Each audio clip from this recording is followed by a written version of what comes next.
नमस्कार, मैं हूं अनूप शर्मा। ब्रज ई अखबार पर आज आप देख रहे हैं मतदान के अगले दिन का हाल। इस समय मैं मौजूद हूं पंडित श्याम सुंदर शर्मा के निवास पर। माट विधानसभा क्षेत्र से बसपा प्रत्याशी पंडित श्याम सुंदर शर्मा भी, जैसा कि मतदान के बाद होता है, अपने कार्यकर्ताओं के साथ, अपने समर्थकों के साथ, शुभचिंतकों के साथ बैठे हैं और किस क्षेत्र में क्या हुआ उसकी फौरी तौर पर जानकारी भी ले रहे हैं। बातचीत शुरू करने से पहले मैं जैसे बताऊं कि ये हमने लंबे समय से देखा है, राजनीति का चाणक्य इन्हें कहा जाता है। तो ये पूछते हैं कि हाँ भाई फलाने उस गांव में कितना वोट पड़ा, तो वो देखा जाता है इतना वोट, उसमें ये कहते हैं कि इसमें से इतना हमारे पास रख लो, इतना उसे दे दो। तो 8 बार किसी क्षेत्र से लगातार निर्वाचित होकर के आना, 9वीं बार एक बार फिर से अपनी ताल ठोकना, तो वहाँ चीज़ें लगभग टिप्स पे आ जाती हैं। चलिए, बहुत बहुत शुभकामनाएं आपको, हम तटस्थ सभी को शुभकामनाएं दे रहे हैं। बता दीजिए कि क्या हाल है, क्या कह रही है अब आपकी माट, जिसे आप कहते हैं कि मुझे बड़ा प्यार है मेरी माट से। माट तो वही कहती है जो कहती रही है, और मैं क्या है, इस ज़िले की सांसद ने भी शायद पत्रकारों ने पूछा था कि आप कितना सीट जीत रही हैं। पहले तो कहा उन्होंने सब सीट जीत रही हैं, बोले माट में क्या हाल है।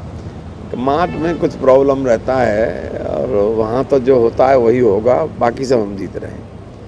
तो सी हैज़ डिक्लेयर्ड ओपनली, और I am very lucky in this sense कि हिंदुस्तान के चैनलों पर चाहे जो आरोप लगते रहे हों, लेकिन किसी भी चैनल ने मेरी सीट को या मुझ जैसे प्रत्याशी को उन्होंने कभी लूज़र नहीं दिखाया डे स्टार्टिंग से। तो इस दृष्टि से मैं बहुत सौभाग्यशाली हूँ। कभी कभी कहते हैं कि तथ्यों को नकार नहीं सकते, 8 बार की जीत किसी को आसानी से नहीं मिलती, लेकिन ये कहा जा रहा था कि ये वाला इलेक्शन, पर्टिकुलरली ये इलेक्शन आपके लिए आसान नहीं होने वाला।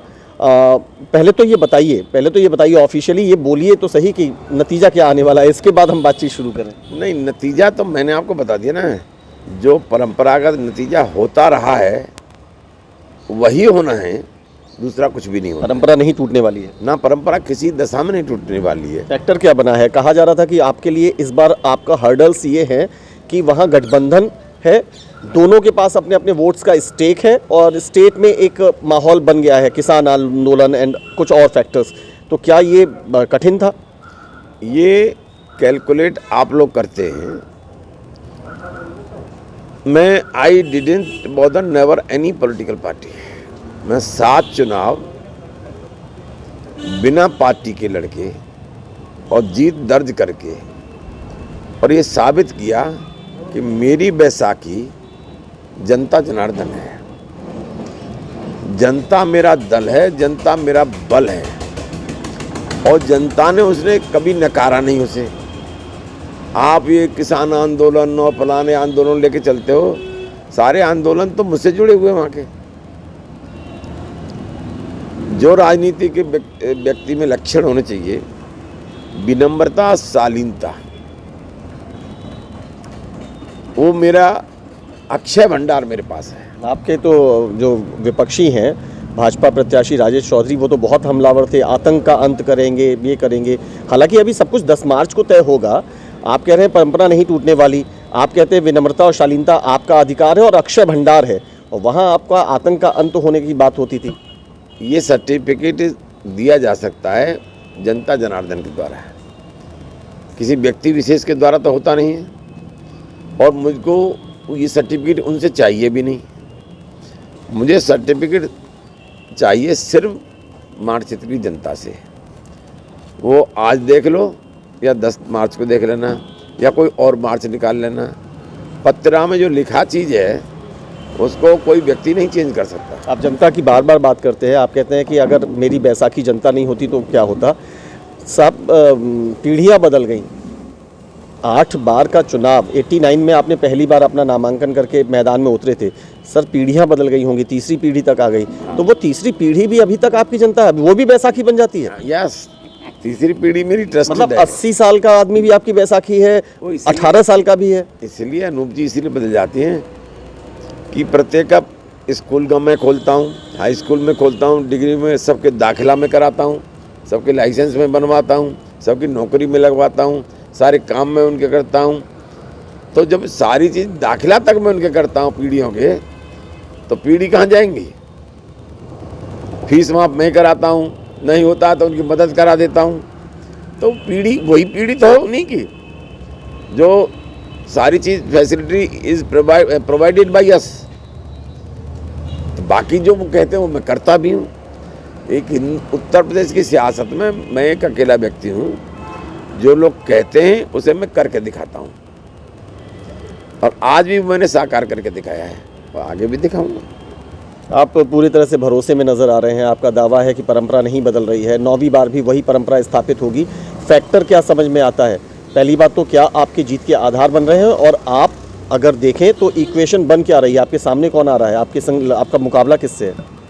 मेरा मुकाबला अपने आप से है, खुद को साबित करने की जंग है। हाँ, और कुछ नहीं है। मेरा मुकाबला मैं अपने आप से। मैं शाम को सोते समय अनूप जी ये देखता हूँ कि कहीं आज मैंने किसी को तकलीफ तो नहीं पहुँचाई, और या किसी के सेवा में कहीं कमी तो नहीं रह गई। ये मुकाबला है मेरा। आपकी बातें बड़ी आसान सी हैं, बड़ी आसानी से समझ में आ जाती हैं, लेकिन लगता नहीं है कि मुकाबला इतना आसान है। 2 लड़कों की जोड़ी अब की बार चली, बोला कहा गया कि 1 और 1 11, दोनों ने, अखिलेश जी ने, जैन जी ने कंबाइंड वहाँ पर सभाएं की।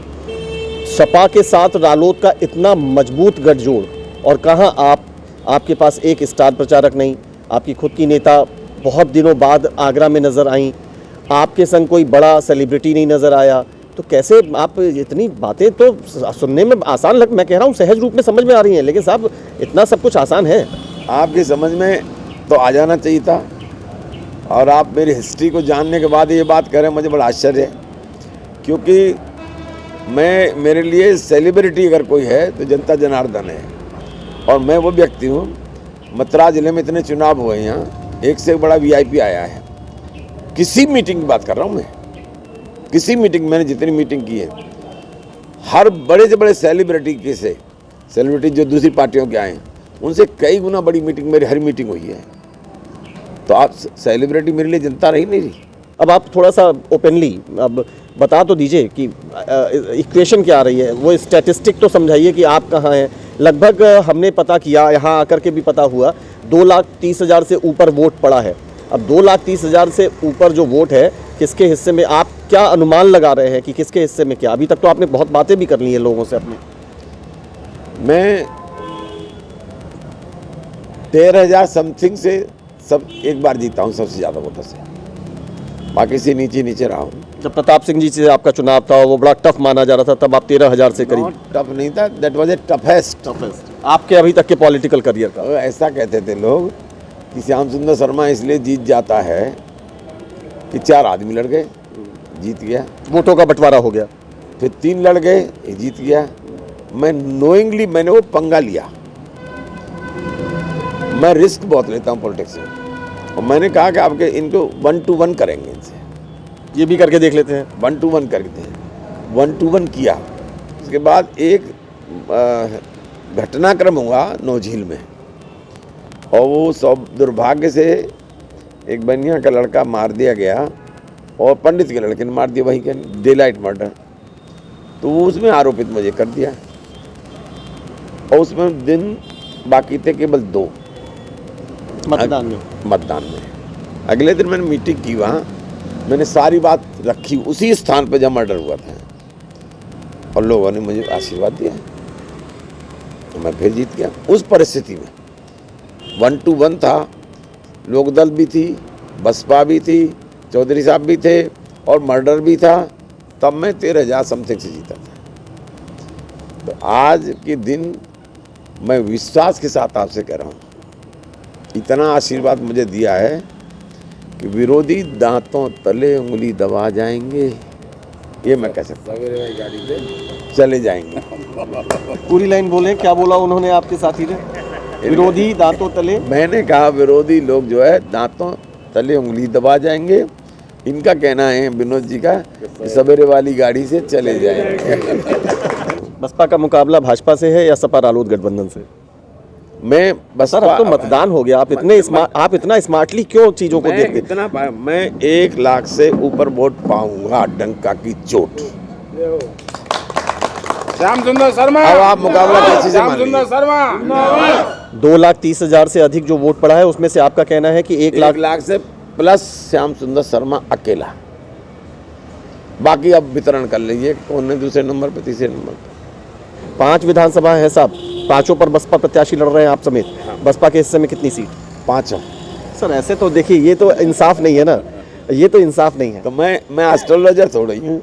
अरे आपकी राजनीति, नहीं, अब देखिए मैं- पार्टी की आप वरिष्ठ नेता मैं हैं, अपने- आपने निगाह तो सब जगह रखी है। मैं अपने- और ये भी लोग कहते हैं कि आप अगर 24 घंटे में से प्रचार के दौरान 18 घंटे अपनी विधानसभा में देते हो, तो गाड़ी से लौटते लौटते 1 घंटे आप बची हुई 4 विधानसभा में लगा देते हैं। तो क्या आकलन तो बता दीजिए। अच्छा है सबका, अच्छा है। बसपा और जगह भी खाता खोलेगी, 100 इसी जिले में और खोलेगी, 100% खोलेगी। गोवर्धन जीतेगी, गोवर्धन जीतेगी 100%। छाता जीतेगी, छाता जीतेगी, बलदेव भी जीत सकती है। देखिए ये है इनकी अपनी एक शैली, और बहुत सी चीज़ों को कहते हैं, बहुत सी चीज़ों को बिना कहे कहने की कोशिश कर जाते हैं, और शायद यही इनका राजनीतिक अनुभव है।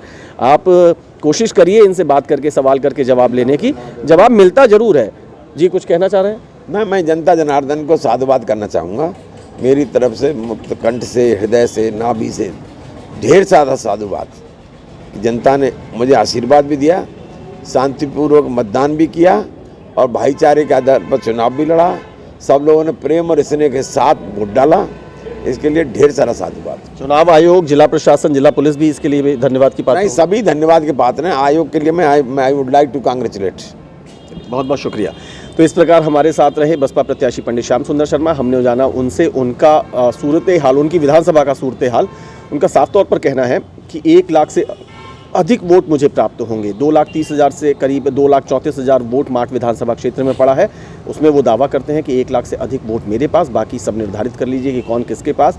हालांकि इसी बीच में वो एक इशारा देते हुए ये भी कहते हैं कि सवेरे वाली गाड़ी से चले जाएंगे। इसका भी अर्थ निकालने के लिए बहुत से लोग निकाल रहे हैं। सभी विधानसभाओं में, या ये कहिए कि पहले चरण में मतदान के बाद स्थिति काफ़ी दिलचस्प है। अन्य विधानसभाओं के बारे में भी वो दावा तो जरूर करते हैं कि हाँ वही सभी जगह बसपा जीतेगी। हालांकि इसको लेकर के अभी कुछ भी कहना मुश्किल है। इंतज़ार फिर भी सभी को 10 मार्च का करना है। यहाँ इतना मैं अवश्य कहना चाहूँगा कि जिस तरीके का आकलन सामने आ रहा है, जिस तरीके के मतदान के रिस्पॉन्सेस सामने आए हैं, चाहे वो हमारे मीडिया के साथी देते हों, हमारे स्थानीय जो बौद्धिक लोग हैं वो देते हों, या हमारे शुभचिंतकों से, या अलग अलग राजनीतिक कैंप में जाके मिलते हों, तो माठ विधानसभा में स्थिति अब लगभग ये बनती हुई नज़र आ रही है कि वहाँ बसपा और भाजपा के बीच में कंटेस्ट नज़र आ सकता है। बाकी सब कुछ तो अभी भविष्य के गर्भ में छुपा है। जनता ने क्या किया है, जनता खुल करके बहुत कुछ नहीं बताती। 10 मार्च का इंतजार करिए, तब जबकि ईवीएम खुलेगी वो सब कुछ बताएगी। ये थी हमारी एक मुलाकात बसपा प्रत्याशी पंडित श्याम सुंदर शर्मा के साथ। मुझे मेरे साथी बलराम शर्मा के साथ इजाज़त दीजिए। बहुत बहुत शुक्रिया, नमस्कार।